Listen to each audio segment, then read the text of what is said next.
perfect world that God had created had become hopelessly corrupt. And out of all the evil in the world, there was one man who remained faithful to God. Noah found favor with the Lord. Still, a storm was coming, and Noah needed to get ready. I don't know about you, but maybe you're facing some storms of life as well. And from the example of Noah, we're going to learn how to be ready, how to be prepared, and how to weather those storms, and how God will see us through those storms. Open your Bibles with me to Genesis chapter 7, verses 1 through 10. The Lord then said to Noah, "Go into the ark, you and your whole family, because I have found you righteous in this generation. Take with you 7 of every kind of clean animal, a male and its mate, and 2 of every kind of unclean animal, a male and its mate, and also 7 of every kind of bird, male and female, to keep their various kinds alive throughout the earth. 7 days from now I will send rain on the earth for 40 days and 40 nights, and I will wipe from the face of the earth every living creature I have made." And Noah did all that the Lord commanded him. Verse 6, Noah was 600 years old when the floodwaters came on the earth, and Noah and his sons and his wife and his sons' wives entered the ark to escape the waters of the flood. Pairs of clean and unclean animals, of birds, and of all creatures that move along the ground, male and female, came to Noah and entered the ark as God had commanded Noah. And after the 7 days, the floodwaters came on the earth. You see, the time had come. The ark was finally finished. There was a storm rising, and it was time to get into the boat. And Noah and his family were ready, but the rest of the world was oblivious to what was about to happen. In fact, Jesus said it would be the same way when he would return as well. Look with me at Matthew chapter 24, verses 36 through 44. If you ever want to study on the end times, Matthew 24, the whole chapter is on the second coming of Christ. And Jesus said these words in verse 36, talking about his return. "No one knows about that day or hour, not even the angels in heaven, nor the Son, but only the Father. And as it was in the days of Noah, so it will be at the coming of the Son of Man. For in the days before the flood, people were eating and drinking, marrying and giving in marriage, up to the day Noah entered the ark." What a bummer if you scheduled your marriage for that day. You think it might rain, honey? It might rain out our wedding? Oh, yeah. "And they knew nothing about what would happen until the flood came and took them all away. That is how it will be at the coming of the Son of Man. 2 men will be in the field, one will be taken and the other left. 2 women will be grinding with a hand mill, one will be taken and the other left. Therefore, keep watch, because you do not know on what day your Lord will come. But understand this, if the owner of the house had known at what time of the night the thief was coming, he would have kept watch with his gun. He would have kept watch and would not have let his house be broken into." Must have lived in Bakersfield. "So you also must be ready, because the Son of Man will come at an hour when you do not expect him." My first point this morning is this: we must be ready and watchful. Noah was ready. Are we? You see, Jesus commanded us to keep watching for his return. Every generation is to have an expectancy that they might be the generation. Now, I know it's been 2,000 years, but the imminence, the fact that Jesus could return at any moment, God wants every generation to have that sense. And so Jesus said, you must be ready. Noah made preparation for the flood. We know this from Genesis 6, 20 and 21. Let's read that again. God said, 2 of every kind of bird, of every kind of animal, of every kind of creature that moves along the ground will come to you to be kept alive. And you are to take every kind of food that is to be eaten and store it away as food for you and for them. Think about it. Noah had to store up enough food to feed all these animals for at least 150 days. Can you imagine? That's a whole lot of dog food and kitty litter and giraffe litter and, whoo, man. So Noah had to make preparation. God told him to. You've got to get ready. There's a whole lot of animals and they need to eat and other things. And so you got to be ready. Again, Noah was given responsibilities by God. God did not do it for him. Noah had work to do. And so do we. Noah had a part to play in saving his family, and so do we. So how should we prepare? How should we get ready for these times? Should we stock up on food and supplies? Now, because we live in California and we live with ever-present threat of earthquakes, we should always have extra supplies on hand. Everybody says that. I mean, consider what happened in New Orleans and Hurricane Sandy on the eastern seaboard and the tornadoes that have devastated the Midwest. I mean, we should all have preparation for any kind of natural disaster. That's interesting. I have friends of mine who say, man, I would never live in California. Man, I'm afraid of earthquakes, and so they live in the Midwest. Okay, you ever heard of tornadoes? I mean, I'll take my chances with earthquakes, but the reality is no matter where you live, there is a possibility of natural disaster. So how should we prepare? Well, we don't need to be a prepper necessarily, but we should all be prepared. That's just common sense. You know, even our Christian school here at the church is required to have enough food and water and supplies on hand if there is some kind of emergency. You know, in the church we were at in the Bay Area, we actually hosted seminars on disaster preparedness. It's a good idea in the Bay Area. But I think it's a good idea for our church as well. Think of how we could serve our community by helping people prepare. And imagine the ministry we could offer in resources if there was a natural disaster that took place. The church could be there for those in need. That's an awesome ministry. Now, the purpose of being prepared is so you can provide for your family and also to be a blessing to others. I do believe we should have a little extra food and water and supplies. That's not paranoid. That's just prudent. However, the most important preparation we can make is spiritual. You may have enough freeze-dried food to last you for a year, but what is the condition of your heart? That's the most important preparation we need to make, because we need to have a spiritual readiness. Look again at Matthew 24, 40 through 42. Jesus said, 2 men will be in the field. One will be taken and the other left. 2 women will be grinding with a hand mill. One will be taken and the other left. Therefore, keep watch, because you do not know on what day your Lord will come. Notice that it says when Jesus comes again and when there is the rapture, 2 guys will be out working in the field and one will disappear. 2 ladies will be grinding and one will disappear. Notice that the Christians who are taken up in the rapture were just going through life. They were just going about their life. They didn't sell all their possessions, rack up their credit cards, put on a white robe and go stand on the mountain and wait for Jesus to come back. They'd still be there. At least their bones would be. No, they went about their life, but they were spiritually prepared to go. And God is challenging us. Are we ready? Are we ready to meet the Lord? Are we spiritually ready for that day? So the question is, so how do you prepare spiritually? Look at Genesis 7:1 again. The Lord then said to Noah, go into the ark, you and your whole family, because I have found you righteous in this generation. That's an interesting statement. God found Noah righteous in his generation. It could not have been easy for Noah to live righteously when the world was so full of wickedness. Think about it. Sometimes you feel alone as a Christian. There were no other believers on the planet besides Noah and his family. You want to talk about being outnumbered.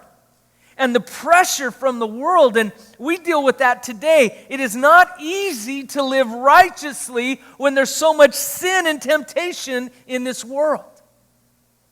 That is why righteousness is something we actually have to pursue. My second point is this: pursuing righteousness is our most important preparation. Besides food and water and whatever, we need to store up righteousness. Jesus said we should hunger and thirst for righteousness, that we should seek His kingdom and His righteousness. So what is this righteousness? What does it mean? Well, first of all, it is not self-righteousness. Isaiah says that our self-righteousness is like filthy rags to God. It disgusts God. God is not interested in self-righteousness. In fact, as we pursue righteousness as Christians, we got to be on guard against self-righteousness. True righteousness does not make us proud. It actually humbles us. It doesn't make us judgmental. It makes us merciful. That's true righteousness. And true righteousness does not come from ourselves. It comes from God. It's imparted to us or imputed to us. It is God's righteousness imputed and imparted to us. Have you ever overheard someone share a good idea, and then you shared that idea with somebody else and they said, "Wow, that's an awesome idea." And what'd you say? "Yes, it is. I thought of it myself." Or you hear a great joke and you tell it and everybody laughs and thinks you're awesome and you got it from somebody else. What do you do with that? For example, I have a definition of expert. I love this definition of expert. X is a has-been, and a spurt is a drip under pressure. So whenever anybody says I'm an expert, I define it for them. Now, that's a great saying, but it did not originate with me. I got that from Pastor Frank Triggs. I got a lot of sayings from Pastor Frank Triggs. And so that great saying did not originate with me. It came from someone else. In the same way, our righteousness does not come from us. It does not originate with us. It comes from God. So how do we get it from God to us? What does it mean to be righteous? Look at 2 Timothy 2:22, Amplified Bible. Shun youthful lusts and flee from them, and aim and pursue righteousness. To get that, you got to run from worldly lusts and pursue righteousness. And then it defines righteousness: all that is virtuous and good, right living, conformity to the will of God in thought, word, and deed. Now, I've done a pretty extensive word study on the word righteousness. And I've compiled it into one definition. Let me give it to you. Righteousness is right thinking, right speaking, right actions, and right living that comes from a right relationship and right standing with God. You see, you're not going to be able to live righteously if you don't have a relationship with God, because righteousness comes from God. No one can truly be righteous without a relationship with God. Remember, Noah was righteous in his generation because Noah walked with God. Now, this is not legalism, and this is not a license to sin. This is true liberty in Jesus Christ. I'm not talking about perfectionism. I'm talking about a relationship, a personal relationship with God that changes me from the inside out. So why should we pursue righteousness? Why does it matter? As I said a few weeks ago, obedience is what saved Noah, not the ark. Obedience saved him. Now, part of his obedience was to build an ark. But do you understand what I'm saying? It's the obedience that saved him. Look at Genesis 7:5 from our text this morning. And Noah did all that the Lord had commanded him. Do you realize Noah didn't know exactly how all of this was going to turn out? He didn't know exactly when the flood was going to come. He didn't know how long it was going to take him to build this boat. I mean, think about it. He's built a boat in his front yard. The neighbors are complaining. Property values are plummeting because there's this weird dude building this huge boat for 100 years. And he says it's going to rain. It's never rained before. We got this nutso living next door to us. Some of you can relate. But Noah was just doing what God told him to. And so when God told him, you know what, you need to get enough food for a whole mess of animals for this length of time, he just did it. You see, sometimes God tells us to do something today, and we don't understand. But God has a purpose down the road. That's why it's so important that we obey God. We don't understand everything, and it doesn't always make sense to us. But when we know that God has spoken to us, we need to obey. And Noah's obedience saved his life. And not just his life, but the life of his children. Because walking with God and being obedient to his commands will save us from the storm. Living righteously in these wicked times will shelter us from the coming storm. I want you to know that no matter what storm you are facing, I encourage you, do the right thing. You know, sometimes we face circumstances where people are attacking us or undermining us or cheating us, and we want to pay them back. We want to do to them what they did to us, or we want to cut corners ourselves. We see the people around us moving ahead of us because they're cheating, and we're tempted to cheat. I want you to know, do the right thing and God will protect you in the storm. There are people in jail right now because they didn't do the right thing, even though everybody else was doing the wrong thing as well. Do the right thing and God will protect you in the storm. We may be tempted to do the wrong thing or to cut corners or to repay people. But if we do the right thing, that'll protect us. And so Noah prepared an ark for his family, and we have to do the same thing. We've got to prepare a place of safety. And I believe there are two settings that represent an ark of safety from the storms.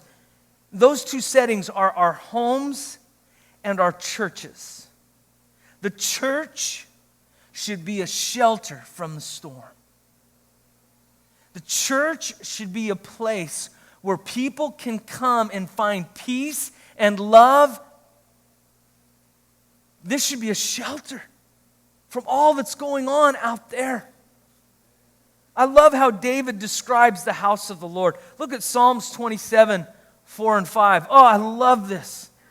David said, "One thing I ask of the Lord, this is what I seek, that I may dwell in the house of the Lord all the days of my life, to gaze upon the beauty of the Lord and to seek him in his temple." Now, do you hear that? David wants to be in God's house. And look at the benefit of being in God's house. Verse 5, "For in the day of trouble he will keep me safe in his dwelling. He will hide me in the shelter of his tabernacle and set me high upon a rock." This is what the church should be. I don't mean a literal building. The church is not a building. It's a people. It's not a building. It's a people. And the challenge I have for us is this question. Is First Assembly a place where people can find shelter from the storms of life? Are we a place of peace, free from strife and criticism and contention? Because people are looking for an escape from all that. Is everyone welcome? Do we reach out to people that are new?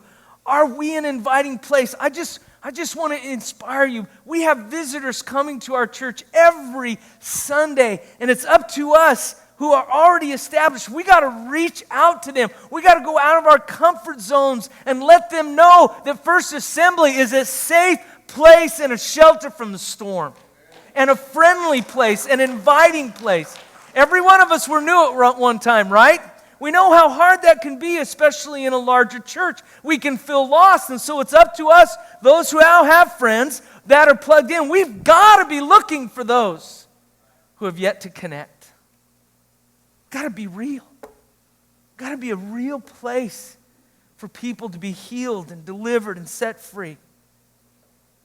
You see, one way righteousness is revealed is in how well we treat other people. And we can claim to be righteous, but if we treat that waitress with disrespect or we are cruel to people, that's not a sign of righteousness. It really comes out in how we love. So my heart is that we'd be a shelter in the storms of life. You know, every week when I study usually on Mondays, get up 5 in the morning, go out and study, and that ain't easy after getting up 5 in the morning on Sunday.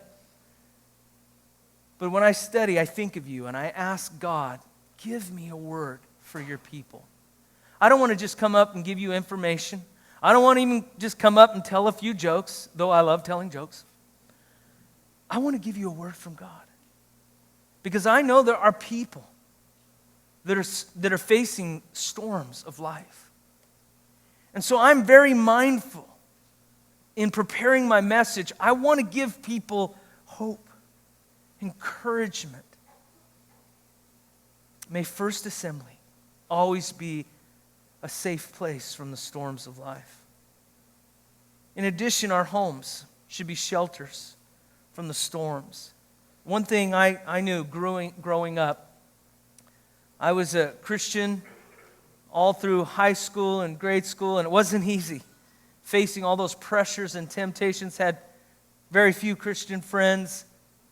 But my home was always a shelter from the storm. My mom and dad loved Jesus, and they loved me. And so whenever I came home, it was a place of peace. It was a place of rest.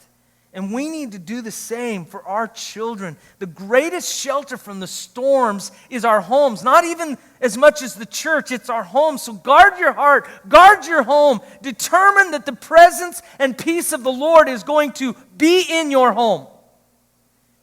Before entering the promised land, Joshua challenged the Hebrews to make a decision whether they're going to follow God or not. And he says, you're not just making a decision for you, you're making a decision for your families. Look at Joshua 24, 14 and 15 in the New Living Translation. So fear the Lord and serve Him wholeheartedly. Put away forever the idols your ancestors worshipped when they lived beyond the Euphrates River and in Egypt. You know, maybe you didn't have the best family, or you've got generational curses in your family. You determine that's going to be different in your home. Maybe you weren't raised in a home of peace and safety. Maybe you were raised in a home of abuse and turmoil. Well, you're going to make a difference for your family. You're going to turn things around. You're not going to worship the idols that your ancestors worshipped. Serve the Lord alone. Verse 15, but if you refuse to serve the Lord, then choose today whom you will serve. Would you prefer the gods your ancestors served beyond the Euphrates? Or will it be the gods of the Amorites in whose land you now live? And this is key. Joshua says, but as for me and my family, we will serve the Lord. We need to make that declaration over our home. You may say, well, my kids are grown and gone. Still, make that declaration. God doesn't just want to save you. He wants to save your household. God didn't just save Noah. He saved Noah's family. And so make this proclamation over your children and your grandchildren, especially if they're not serving God. You can still make this proclamation in the Spirit, and it will have an impact. Noah made that declaration, and he saved himself and his family. And so Noah and his family prepared to enter the ark, and the Lord brought the animals to Noah. Can you imagine? What a sight. Not only does he have the big boat in the front yard, all of a sudden, these animals, 2 by 2 and some 7 by 7, start marching toward the ark. Now, if you're the neighbor, you're drinking your coffee in the morning and looking out the window. What is going on with Noah? Mabel, get over here. Check this out. Look at that guy. He's nuts, and now the animals are coming to him. He's like Dr. Dolittle. You would think if there's a big boat and the animals start walking toward you, you might think, hey, something's up. Might not be a good day to plan a wedding. Even though they were given in marriage and just going on through the motions. What a sight. I mean, all these animals. Now you say, how did all these animals fit in the ark?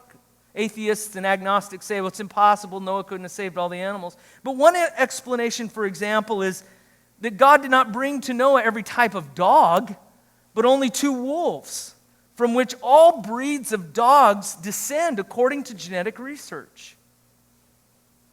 Sometimes these animals knew better than the humans around them. Sometimes animals are more perceptive than humans. Isn't that true? They sure are nicer. Animals are nicer than humans. Except cats. They don't care. You know, I pet my cat and he looks at me and I'm thinking, I know he thinks I look like lunch. He doesn't love me. He's just waiting for his right time. But anyway, animals seem to be more perceptive. I mean, think of Balaam's donkey. Balaam's trying to go through, and there's an angel there with a sword ready to take off Balaam's head, and the donkey wouldn't go, and he's beating on the donkey until the donkey talks to him. Now, I'm not espousing that, by the way, to beat a donkey until it talks. I don't think that's going to happen. It was kind of a special thing. But there has been research about animals sensing earthquakes before they happen, though the reasons are inconclusive. Some researchers think the animals can feel the vibrations first, and others think it's more perceptive than that.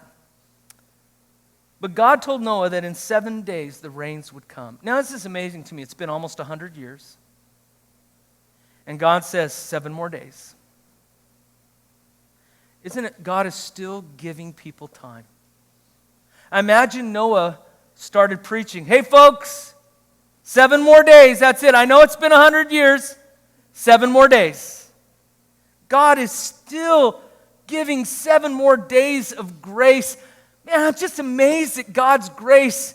After 100 years and nobody believes Noah, he still gives them more time. I wonder how many more days of grace we have left in this world. I just don't know. Man, the way things are going on around the world. Pay attention. Pay attention what's going on in our country and in Egypt and in the Middle East. How many more days of grace? But when it was time, the storm came, just as God had said, and just as Noah had been preaching for 100 years. It was a century between the time God said he would send a flood and the time when the flood actually came. After hearing over and over about a coming storm year after year for 100 years, I imagine people got tired of listening. You know, about year 75, you know what, Noah? You've been preaching about rain for 75 years. I have not seen a drop of rain. You're talking about this flood. I mean, after a while, it was such a long time, and they just probably stopped listening. I mean, guys, it's like when you were first married, and you were getting ready to go somewhere, and your wife said she'd be ready in 5 minutes. You know what I'm saying? That's caused many of a fight in a young marriage, and an old marriage too. Now, some of you guys have gotten wise. Say, honey, our reservations are at 6 when they're really at 6:30 because you've just built in that cushion. But gals, it was like when you were first married and your husband said there was only 5 minutes left in the game. All right? See, I'm an equal opportunity offender. Sometimes we don't get time. And the people, it had been 100 years, and so they just didn't get it. Where's God? It's, God said, and he's not here. It took so long, the people finally stopped listening. However, God will always keep his word, even if no one's listening. And the floods did come. For 2,000 years, the church has been preaching about the second coming of Jesus Christ. And unfortunately, many people in the world have stopped listening. He hasn't come yet. But the reality is, Jesus is coming because he said he would. In fact, Peter compares the flood of Noah to the return of Jesus Christ. Let's look together. 2 Peter chapter 3, verses 3 through 10 in the New Living Translation. Most importantly, I want to remind you that in the last days, scoffers will come, mocking the truth and following their own desires. Anybody seen some scoffing and mocking of Christianity lately? And they will say, what happened to the promise that Jesus is coming again? From before the times of our ancestors, everything has remained the same since the world was first created. Verse 5. They deliberately forget that God made the heavens by the word of his command. And he brought the earth out from the water and surrounded it with water. I'm going to talk more about that in a couple weeks. Then he used the water to destroy the ancient world with a mighty flood. And by the same word, the present heavens and earth have been stored up for fire. They are being kept for the day of judgment when ungodly people will be destroyed. Verse 8. But do not forget this one thing, dear friends. A day is like 1,000 years to the Lord, and 1,000 years is like a day. This is important to understand. You know, for us, a day is a day, and 1,000 years is 1,000 years. But God created time, and he's not bound by time. And so a day is like 1,000 years, 1,000 years is like a day. Verse 9, the Lord isn't really being slow about his promise, as some people think. No, he is being patient for your sake. He does not want anyone to be destroyed, but wants everyone to repent. Did you hear that? God doesn't want to destroy the earth. He wants to save the world. Now, not everyone will, but that's God's heart, and that should be our heart. That God wants to save everyone. Aren't you glad that God was patient with you? Gave you enough time to come into the family. But the day of the Lord will come as unexpectedly as a thief. There's that analogy again, a thief in the night. Then the heavens will pass away with a terrible noise, and the very elements themselves will disappear in fire, and the earth and everything on it will be found to deserve judgment. Now, we've learned from Noah that you have to get prepared. But my last point is this, number 3, ready or not, Jesus is coming. And blessed are those who he finds watching and waiting and ready for his return. There is a rising storm on the horizon. This time it won't be a flood. It will be a fire. And the question is, are we ready? Are we spiritually prepared? The rapture is like the ark. It rescued Noah from the flood. In the same way, the rapture will rescue us out of the world before God's wrath comes. But are we ready? Which one will we be in the field? The one that's taken or the one that's left? Are we spiritually prepared? Are we pursuing true righteousness through a relationship with God? Would you bow your heads with me? Worship team, would you come?